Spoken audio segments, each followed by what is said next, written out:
Hey everybody, George Blitch here, and I am super excited to share with you the story of Black Beauty, a melanistic white-tailed deer that I took on my family ranch in 2016.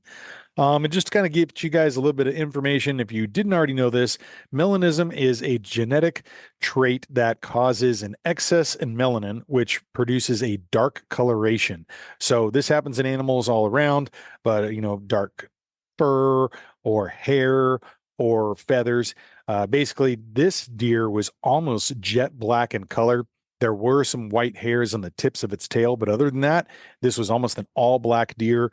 In our region in central Texas, there are about 7 to 8 counties that have more melanistic white-tailed deer than the rest of the world combined. And about 20% of our deer in that region are abnormally dark.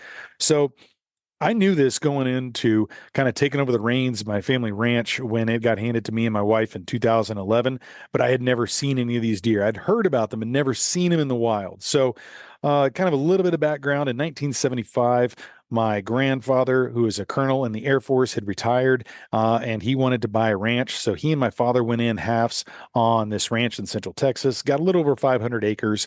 That he ran cattle there, Santa Gertrudis cattle from King Ranch. And upon the end of his life, as he was kind of retiring from a ranching world, we had some guys come in, some local cattle ranchers, and they ended up leasing the property, running cattle on it. When my grandfather passed and the property got distributed, my dad ended up with a few hundred acres, handed that over to me, and I decided to immediately say goodbye to the cattle and run wildlife management program. So first thing we did is Meg and I called up our local wild game biologist. She came out from Texas Parks and Wildlife, and we drove around and we were identifying different browse species for white-tailed deer and turkey, the two species we are primarily trying to work on to build a better habitat for. And so we are seeing these tier one, tier two plants, and we were kind of taking notes. Later on, we went back with a little booklet that we made that showed pictures of these plants so that we could actually go out and use a GPS and map exactly where these were and put together a printed map through my company, Map My Ranch, in order to kind of carry around with us and be able to identify these and, maybe track where these animals are going to bed and feed and everything. Just, another tool in the toolbox. Was on one of these dates, we're driving around and Meg and I were turning a corner and I kind of looked down this one lane and she was seeing right in front of us, and right there, an animal just kind of ran right in front of the Polaris. And I didn't get a very good look at it, but she's like, "Oh my gosh, that was amazing." And I was like, "What was it?" She's like, "It was a deer, but it was really, really black, like almost entirely black in color." And I was like, "Oh man, I think you just saw a melanistic deer."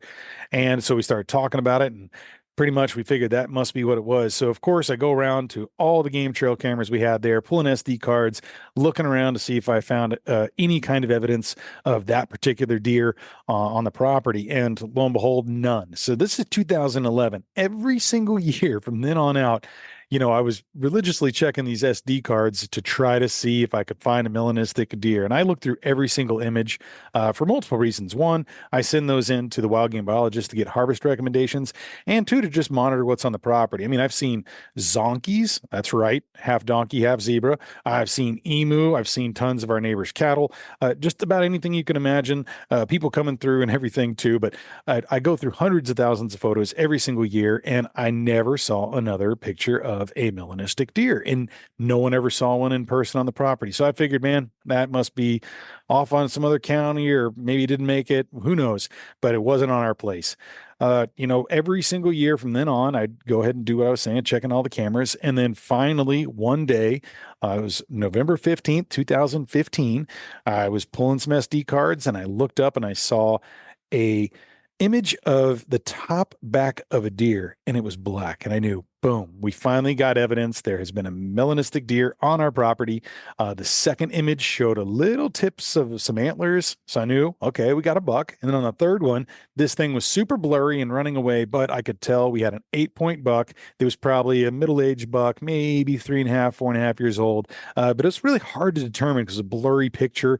And whatever we decided, as far as a group, it was to make sure that no one shot this deer until we had a better chance to get a better game trail image, or someone taking a picture in person. And I always keep cameras out there that people can take out into the field with them and take photos, some, one piece body units, but they got a good zoom on them and kind of reach out there. And that way you can take a picture of something cool. Or if you got any questions, if you're in the stand, you take that picture, bring it back to the ranch, and we'll discuss, hey, is that a shooter or not, or whatever it may be.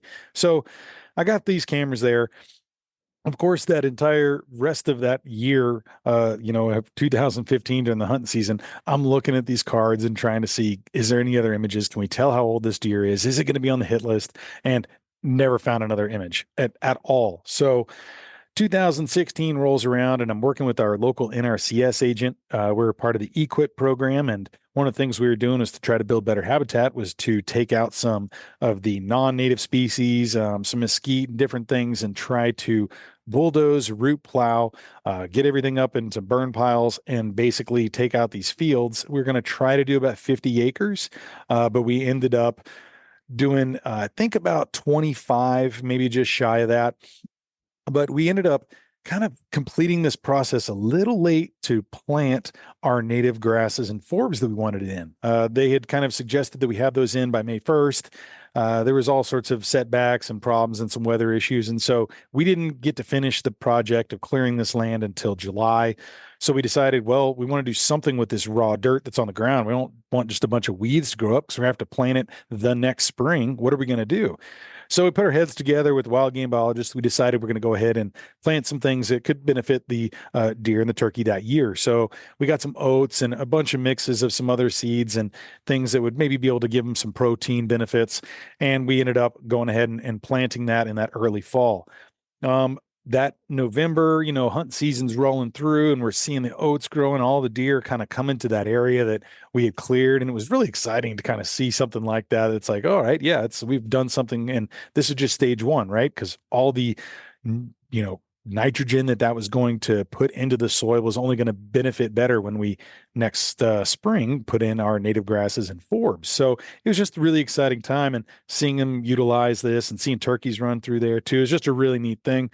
And one of the days I get a call from my buddy Jacob Spradling. He's like, "Hey man, you mind if I go up to the property? I want to do a little bit of work. I'll go ahead and set some hog traps. I'll probably be there overnight." I said, "Yeah, go for it." So that was November 9th of 2016.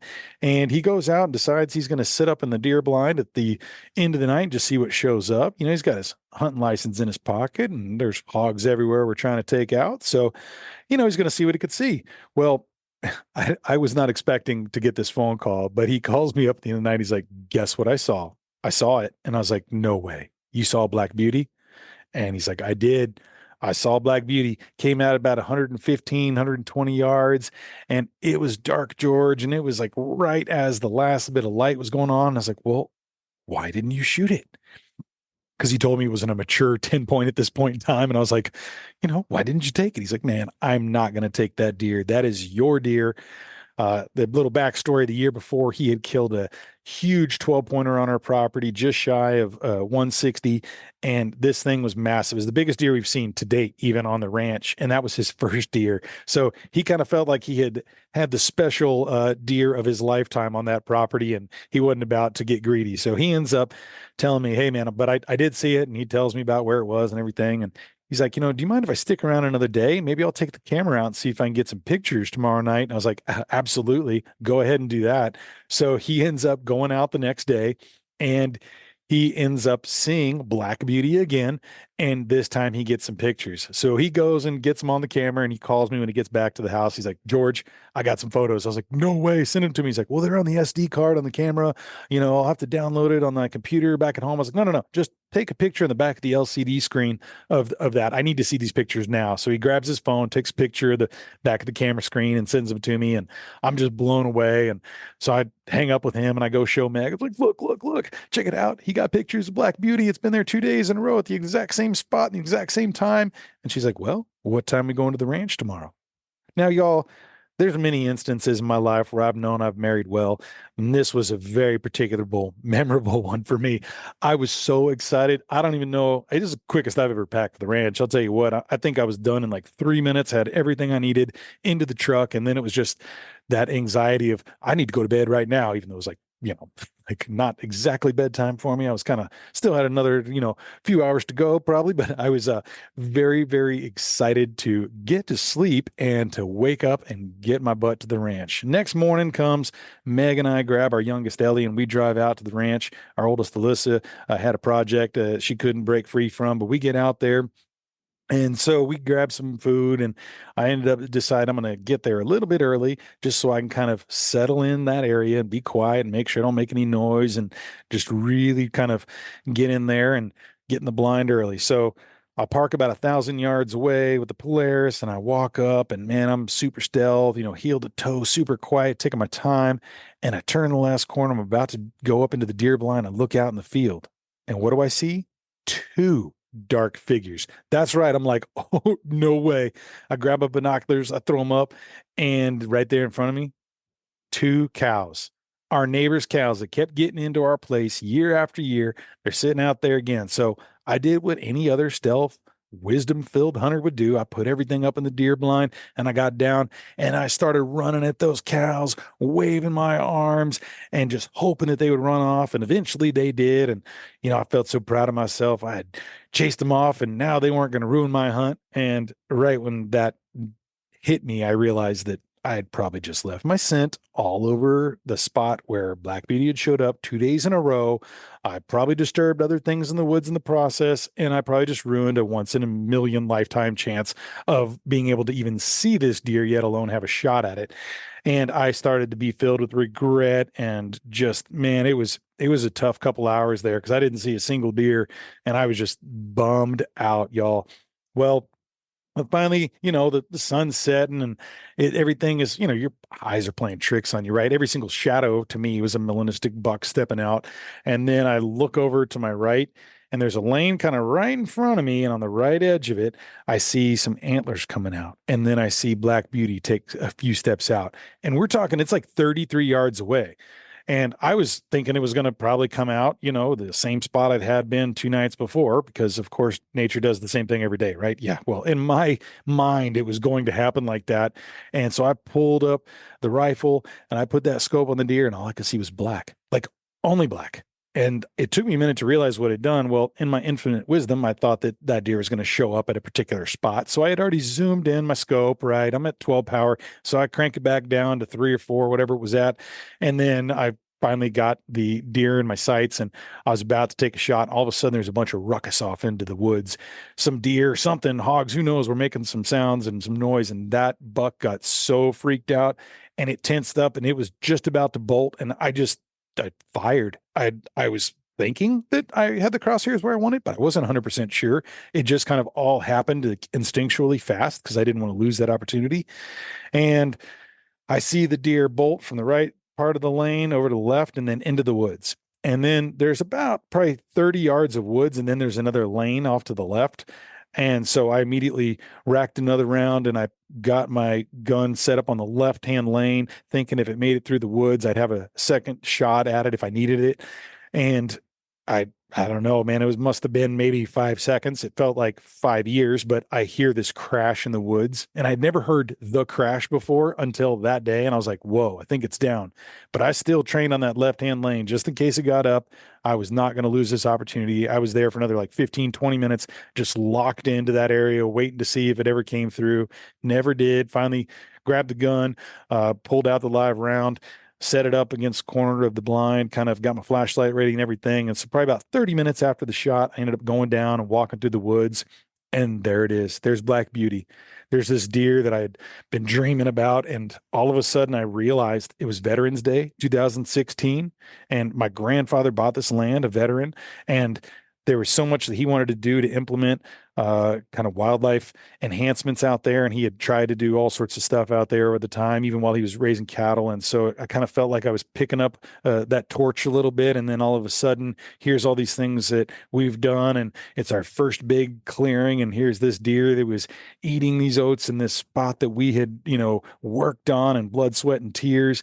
And it just came a full circle moment for me. And I was just so blessed and honored. So I sat down, said a quick prayer, and I ended up grabbing the deer, putting it on the back of the basket hitch, pulled it back to the house, took some pictures. Meg took some pictures with it, and Ellie showing off the deer, and then I ended up, basically getting it ready to be shoulder mounted. Had it shoulder mounted here in the Houston area, B&B Taxidermy, and they ended up doing an amazing job. And they're actually had done a second one for me because this hunting season, this last past hunting season here in 2023 in October, I ended up getting a melanistic white-tailed doe and got a shoulder mount of that. So some more stories I'll be writing about that. I wrote the story Black Beauty, got it into quite a few publications, both in print and online, and just been very blessed to tell the story of that and what it meant for me and what it meant for my family to be able to have that wonderful experience. Again, I just feel ultimately blessed to be able to have this property, be a steward of it and a caretaker of it, to pass it down to future generations. And so it just means a lot to me. And it also means a lot to me to be able to share this story with you guys here.